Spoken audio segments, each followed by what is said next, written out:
নমস্কার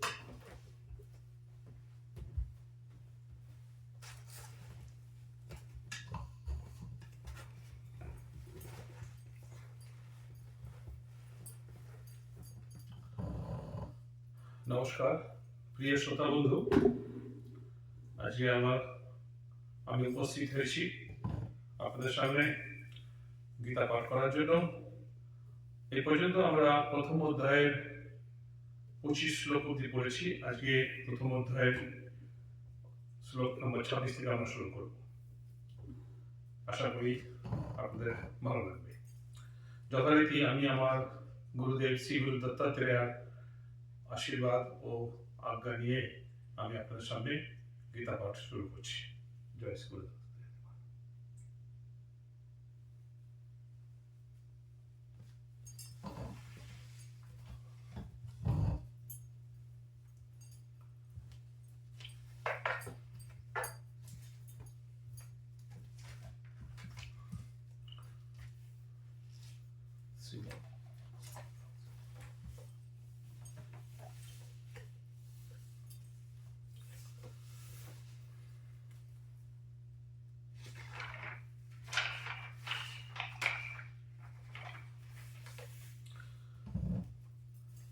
শ্রীমদ্ভগবদ্গীতা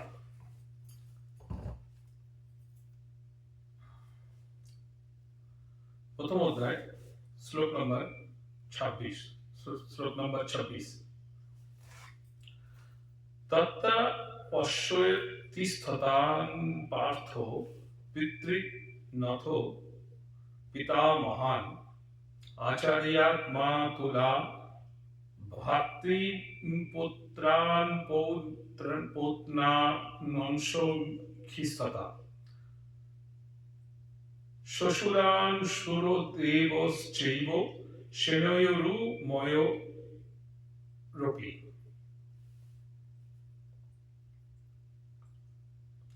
उसके बाद पृथानंदन अर्जुन ने उन दोनों ही सेनाओं में स्थित पिताओं को, पितामहों को, आचार्यों को, मामाओं को, भाइयों को, पुत्रों को, पौत्रों को तथा मित्रों को, ससुरों को और सुहृदयों को भी देखा। व्याख्या।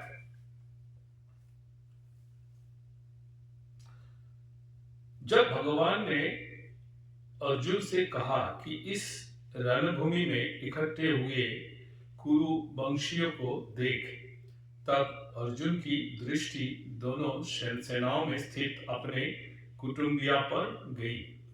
उन्होंने देखा कि उन सेनाओं में युद्ध के लिए अपने अपने स्थान पर भूरिश्रवा आदि पिता के भाई खड़े हैं, जो कि मेरे लिए पिता के समान है।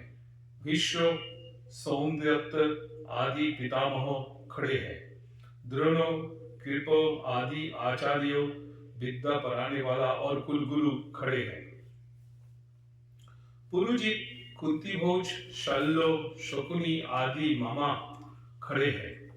भीम, दुर्योधन आदि भाई खड़े हैं।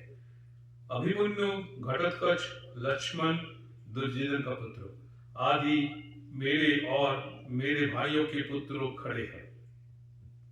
लक्ष्मण आदि के पुत्र खड़े हैं, जो कि मेरे पौत्र हैं।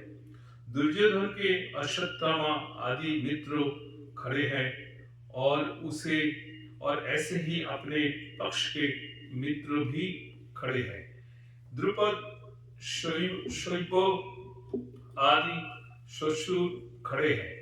बिना किसी हेतु के अपने अपने पक्ष का हित चाहने वाले सात्यकी, कृतवर्मा आदि सुहृद भी खड़े हैं।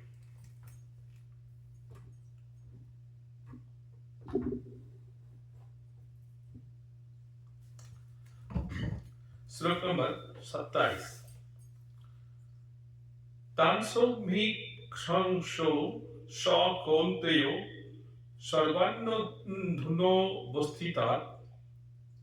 वस्थितान कृपया पराविष्टो विषिदोन्निद्वमो ब्रुवीत।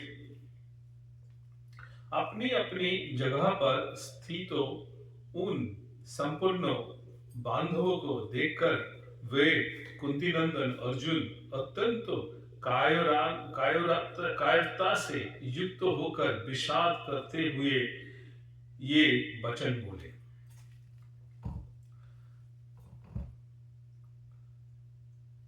तान सर्वान्वधुनोवस्थितान समीक्षो।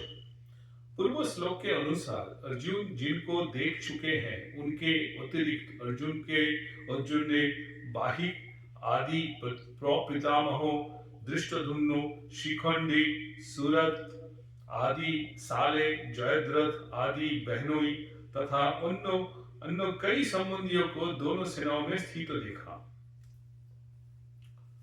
स कौन्तेयो कृपया परयाविष्टो।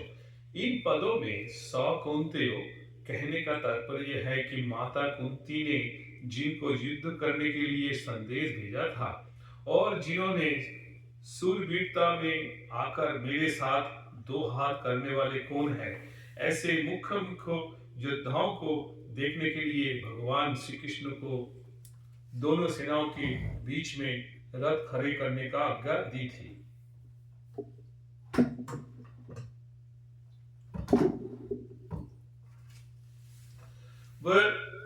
वह ही कुंती नंदन अर्जुन अत्यंत कायरता से युक्त हो जाते हैं।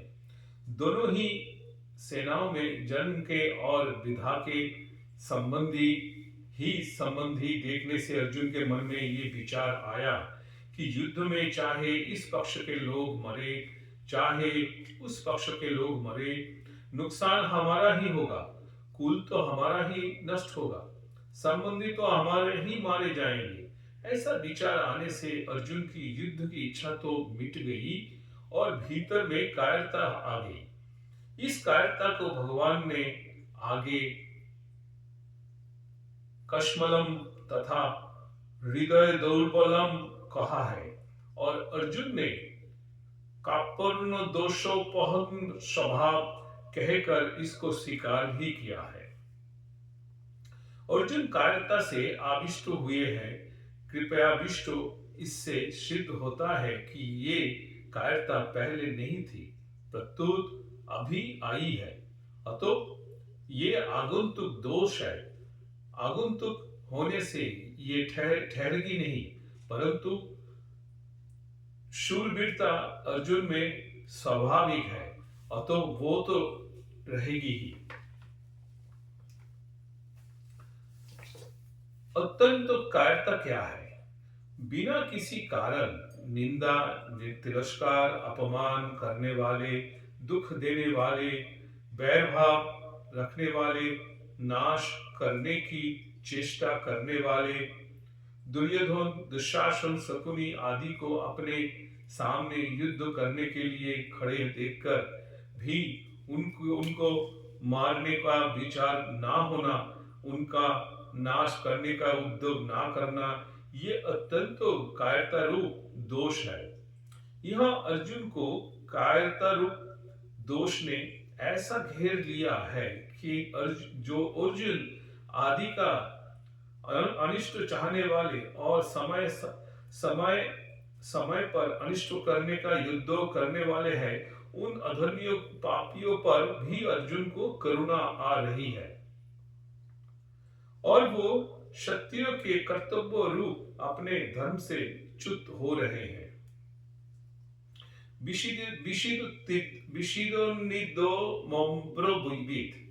युद्ध के परिणाम में कुटुंबी को, कुल की, देश की क्या दशा होगी, इसको लेकर अर्जुन बहुत दुखी हो रहे हैं और उस अवस्था में वे ये वचन बोलते हैं जिसका वर्णन आगे की श्लोक में किया गया है।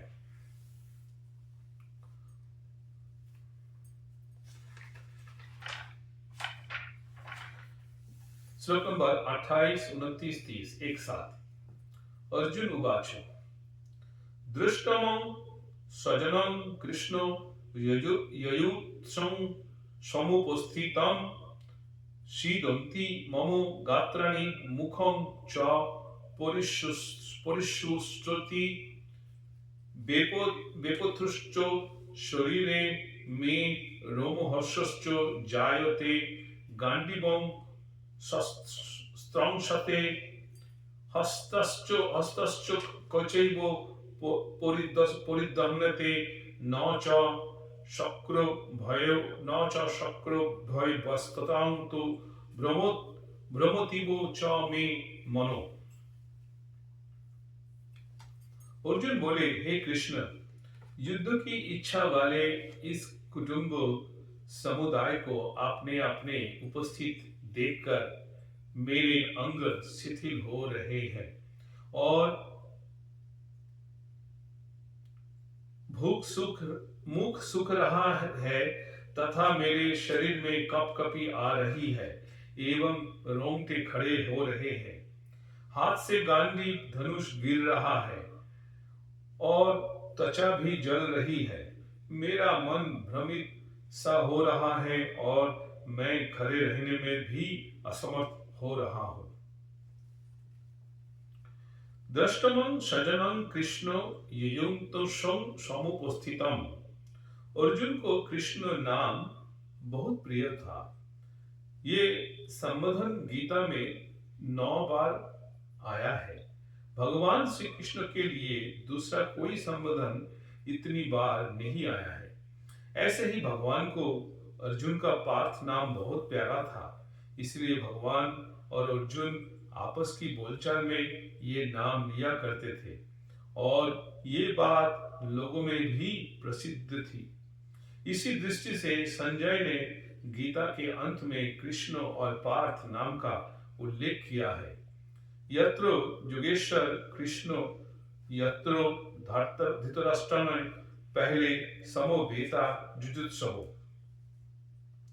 कहा था और यहाँ अर्जुन ने भी जुजुत्सु समुपस्थितम कहा है, परंतु दोनों की दृष्टिया में बड़ा अंतर है। धृतराष्ट्र की दृष्टि में तो दुर्योधन आदि मेरे पुत्र हैं और युधिष्ठिर आदि पांडु के पुत्र हैं, ऐसा भेद है। अतः धृतराष्ट्र ने वहां मामका और पांडवा कहा है, परंतु अर्जुन की दृष्टि में ये भेद नहीं है। अतः अर्जुन ने यहाँ सजनम कहा है, जिसमें दोनों पक्ष के लोग आ जाते हैं। तात्पर्य है कि धृतराष्ट्र को तो युद्ध में अपने पुत्रों की मरने की आशंका में भय है, शोक है, परंतु अर्जुन को दोनों और के कुटुंबियों को मरने की आशंका से शोक हो रहा है कि इस किसी भी तरफ का कोई भी मरे, पर वो है तो हमारा ही कुटुंबी।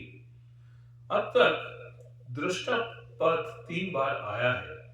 दृष्टा तू पांडुपा नीकम व्यवस्थितान दृष्टा धर्तराष्ट्रन और यहाँ दृष्टम सजनम। इन दोनों का तात्पर्य है कि दुर्योधन का देखना तो एक तरह की ही रहा, अर्थात दुर्योधन का तो युद्ध का ही एक भाव रहा, परंतु अर्जुन का देखना दो तरह का हुआ। पहले तो अर्जुन धृतराष्ट्र के पुत्रों को देखकर वीरता में आकर युद्ध के लिए धनुष उठाकर खड़े हो जाते हैं और अब सजनों को देखकर कायरता से आविष्ट हो रहे हैं, युद्ध से उपरत हो रहे हैं और उनके हाथ से धनुष गिर रहा है।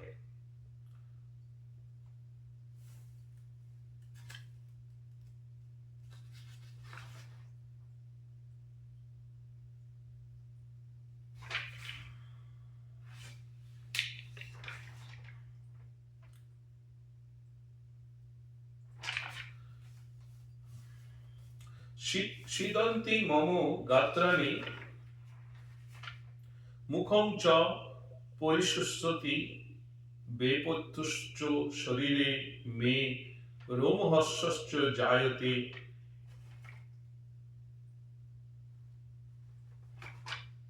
गाण्डीवं स्त्रशते हस्तश्च कैचैव परिदह्नते न च শোকভবস্থান্তু ভ্রমতীব চ মে মন। এই দুটো শ্লোকের পুরো মানেটা এখানে व्याख्या करेছেন। अर्जुन के मन में युद्ध के भावी परिणाम को लेकर चिंता हो रही है, दुख हो रहा है। उस चिंता दुख का असर अर्जुन के सारे शरीर पर पड़ रहा है। उसी असर को अर्जुन स्पष्ट शब्द में कह रहे हैं कि मेरे शरीर का हाथ पैर मुख आदि एक एक अंग अवयव शिथिल हो रहा है। मुख सूखता जा रहा है, जिससे बोलना भी कठिन हो रहा है। सारा शरीर थर थर कांप रहा है। शरीर के सभी रोंगटे खड़े हो रहे हैं, अर्थात सारा शरीर रोमांचित हो रहा है। जिस गांडी धनुष की प्रत्यंचा की डंकार से शत्रु भयभीत हो जाते हैं, वही गांडी धनुष आज मेरे हाथ से गिर रहा है। त्वचा में सारे शरीर में जलन हो रही है।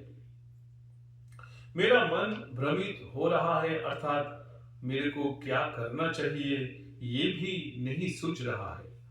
यहाँ युद्ध भूमि में रथ पर खड़े रहने में भी मैं असमर्थ हो रहा हूँ। ऐसा लगता है कि मैं मूर्छित होकर गिर पड़ूंगा। ऐसे अनर्थकारक युद्ध में खड़ा रहना भी एक पाप मालूम दे रहा है। तो শ্রোতা বন্ধু, আমরা আজকে এইটুকুই পড়লাম। পাঁচখানা শ্লোক পড়লাম আজকে আমরা 26 থেকে 30 অবধি। এরপরের দিন আমরা আবার 31 থেকে শুরু করব। তো আপনাদের সবাইকে আবার প্রণাম জানিয়ে আমি আমার গীতা পাঠ শেষ করছি। নমস্কার।